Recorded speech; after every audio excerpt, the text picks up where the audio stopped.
अशोक वाटिका के उस कोने में जहां कभी सीता बैठती थीं, एक स्त्री आज भी चुपचाप बैठी थी। त्रिजटा। उसी समय धीमे पगों से एक छाया उस ओर बढ़ रही थी, भारी, गंभीर और किंचित थकी चाल। त्रिजटा ने बिना देखे ही पहचान लिया, रावण। वह आश्चर्यचकित हुई।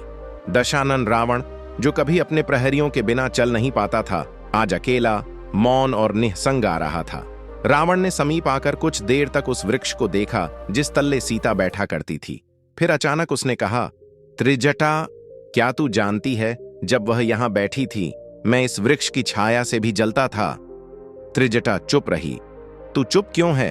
तू तो सब जानती है ना। तूने सपना देखा था, लंका जल रही थी, मैं रक्त रंजित धरती पर गिरा पड़ा था। तूने सबको चेताया, फिर भी मैं हंसा। क्यों? त्रिजटा धीरे से बोली, क्योंकि आप रावण थे और रावण को लगता था कि भाग्य भी उसके चरणों में बंधा है। रावण एक क्षण को हंसा, एक कड़वी हंसी। भाग्य, भाग्य केवल राम के साथ होता है। मैंने सोचा था मैं उसे जीत लूंगा, नहीं छीन लूंगा, पर त्रिजटा, मैं हार गया हूं। त्रिजटा ने विस्मय से उसकी ओर देखा। रावण की आंखों में पहली बार न कोई घमंड था, न वैर, केवल पश्चाताप की एक राख थी। क्या आप सच में पश्चाताप कर रहे हैं?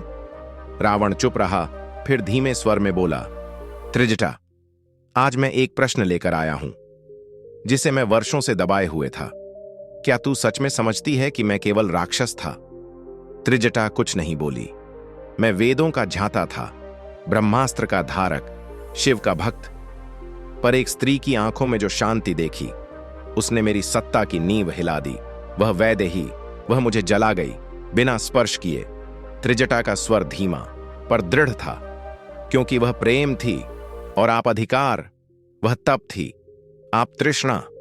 वह राम की प्रतीक्षा थी और आप उनके विरुद्ध युद्ध। रावण थर्रा गया। मैंने तो उसे छुआ भी नहीं, फिर भी पापी कहाया। क्या न्याय केवल राम के पास है?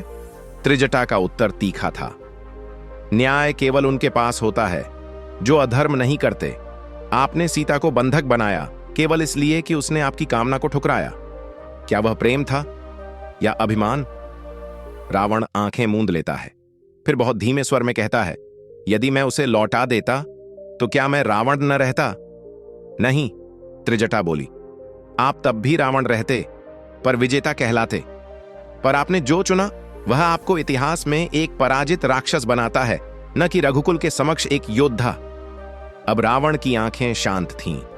वह बहुत देर तक अशोक वृक्ष को देखता रहा, जैसे उस छांव में अब भी सीता का मौन गूंज रहा हो। फिर वह उठ खड़ा हुआ। त्रिजटा, यह मेरी अंतिम रात्रि है। कल मैं रण में जाऊंगा और शायद लौटूंगा नहीं, पर यदि अग्नि के पार कुछ है और उस ओर सीता की आंखें अब भी देखती हैं, तो क्या मैं वहां क्षमा मांग सकता हूं? त्रिजटा की आंखों से एक अश्रु ढुलक पड़ा। यदि आपकी आत्मा सच में पश्चाताप से दग्ध है, तो राम अवश्य क्षमा करेंगे, पर क्षमा उन्हें ही मिलती है जो हृदय से दीन हो जाते हैं, जैसे कि आज आप हो। रावण ने त्रिजटा को अंतिम बार देखा और चुपचाप लौट गया। वह एक राजा नहीं था, न राक्षस। उस रात वह केवल एक टूटा हुआ मनुष्य था, जिसने पहली बार अपने भीतर झांका था। अगले दिन वह युद्ध भूमि में गया और इतिहास वही हुआ जो त्रिजटा ने सपने में देखा था। अमावस्या का अंधकार। त्रिजटा अशोक वृक्ष के नीचे दीप जलाकर बैठती है। उसकी आंखें मूंद जाती हैं और वह मंत्रों का उच्चारण करती है।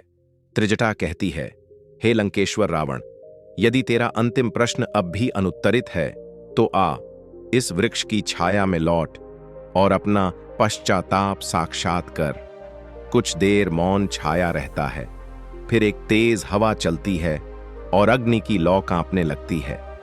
अचानक वृक्ष की छाया में एक धुंधली आकृति प्रकट होती है और वही स्वर, वही गूंज जो वर्षों पहले सुनी थी। रावण की आत्मा कहती है, त्रिजटा, तूने पुकारा, मैं लौट आया, पर मैं अब रावण नहीं, केवल एक शापित आत्मा हूं जो हर युग में अपने अभिमान के दंश को जीती है। क्या तू मुझे मुक्ति दिला सकती है? त्रिजटा उत्तर देती है, मुक्ति केवल सत्य से मिलती है रावण। क्या तू सच में स्वीकार करता है कि तेरा धर्म भ्रष्ट था?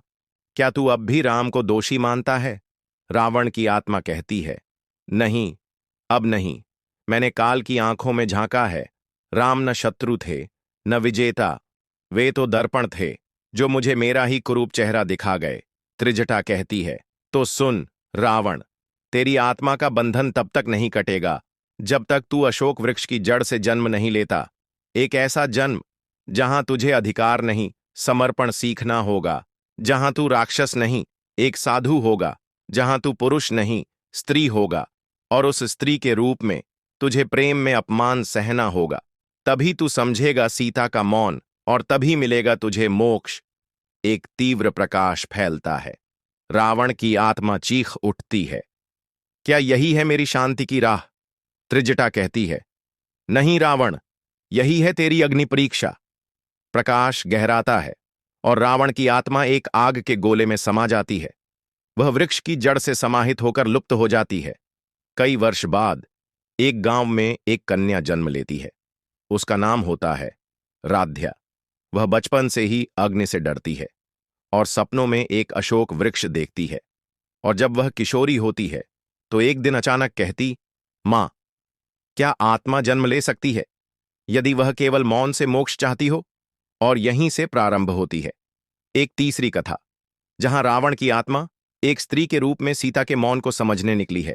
मिथिला से दूर एक गांव, जहां राध्या अपनी नानी के साथ रहती थी। नानी। राध्या, फिर वही सपना देखा? राध्या कांपते स्वर में, हां नानी। एक लंबा अंधकार था, उसके बीच एक वृक्ष जिसकी जड़ें रक्त में डूबी थीं, और कोई कोई पुकार रहा था, त्रिजटा, त्रिजटा। क्या ये नाम असली है नानी? नानी का चेहरा भय से पीला पड़ जाता है। वह जानती थी ये कोई सामान्य सपना नहीं। एक दिन वह नगर के मंदिर में जाती है। वहां राम कथा चल रही होती है। व्यास जी कहते हैं, और रावण अहंकार से अंधा सीता को हरलाया, परंतु उसके विनाश का कारण वही अहंकार बना। सारे लोग तालियां बजाते हैं, पर राध्या की आंखों से आंसू गिरते हैं। राध्या सोचती है, क्या सचमुच मेरा ही वह पूर्व जन्म था? क्या मैं वही रावण हूं जिसने सीता का मौन नहीं समझा? उसी रात वह एक समाधिस्थ स्थिति में जाती है और त्रिजटा की आत्मा उसके सम्मुख प्रकट होती है। त्रिजटा कहती है, राध्या, क्या अब भी तू अपने भीतर रावण को पहचानती है? राध्या उत्तर देती है, हर रात पहचानती हूं, हर दिन भुगतती हूं। जब भी कोई पुरुष मुझे अपमानित दृष्टि से देखता है, मैं समझ जाती हूं कि यह वही दृष्टि है जो मैंने एक युग पहले सीता पर डाली थी। त्रिजटा, तो क्या अब तू समझ पाई है स्त्री की पीड़ा क्या होती है? राध्या, हर बार जब समाज मुझे कमजोर कहता है, मुझे सिखाता है झुकना। हर बार जब कोई मेरी चुप्पी को सहमति समझता है, तब समझ आती है वैदेही क्यों मौन थी, क्यों वह अशोक वृक्ष की छाया में जलती रही और मैं केवल देखता रहा। त्रिजटा कहती है, राध्या, अब समय है अंतिम अग्नि स्नान का। अब तू वैदेही के उस वृक्ष के पास लौट और वह मौन स्वीकार कर जो तूने कभी सुना नहीं था।